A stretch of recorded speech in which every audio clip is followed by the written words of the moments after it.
Hi guys! What's up guys? Magmumukbang kami ni Bryden. So, titigman namin kung anong lasa ng shawarma. First time namin makatikim nito, shawarma. Shawarma Love. So, located from Pandibulacan, Barangay Masuso. Ayan. Doon lang siya nabibili guys. So, tikman natin kung anong lasa. This is honest review. Okay. It's yours. Akin man to. Alright. So,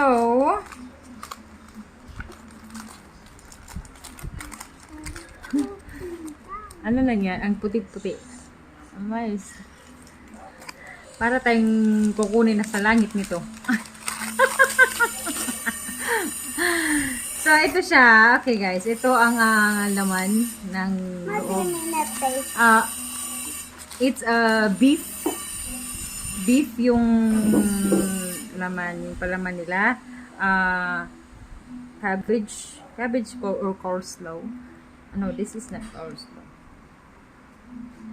At mayroon ng kamatis, may sibuyas, ata to. At saka cucumber. So, tikman na natin kung anong lasa.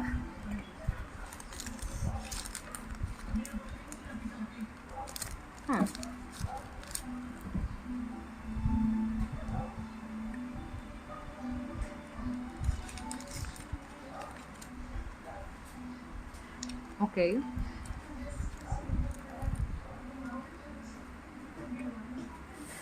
Masarap. Yes, I can taste the nalalasahan ko na yung lasa ng shawarma. I know that. Masarap yung magpagkatimpla. Mami, alam ko. Malasa. Alam ko dyan, kapapuri. Malayo pa yan. Yeah, I know. Kitan ko yan. Okay. Sipon. Huwag din sipon. Paano? Masarap guys, masarap. Masasabi ko masarap talaga kasi alam ko kung anong lasa na sarap. Hindi. Mali na ako? Masarap. In fairness, masarap. Nasa ano to guys? Nasa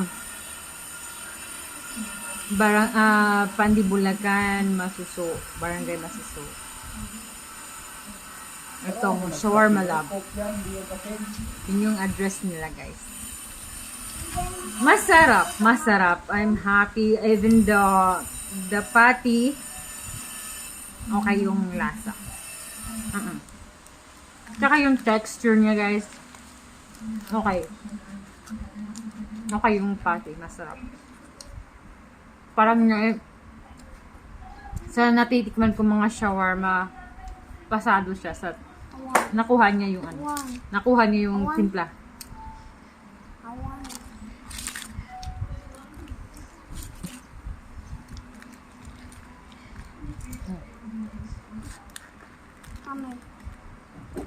Pati yung So Jesus. palaman, Jesus. malasa. Yan, ganyan eh. Mo kanin. Ganyan.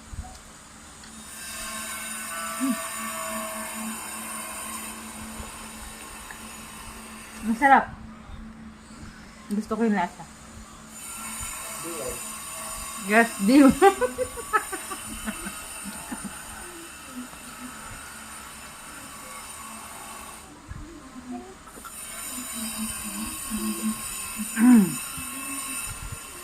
Good. Magaling si Sino, hindi magawa to? Grazel? Magaling. Nakuha niya yung lasa na masarap.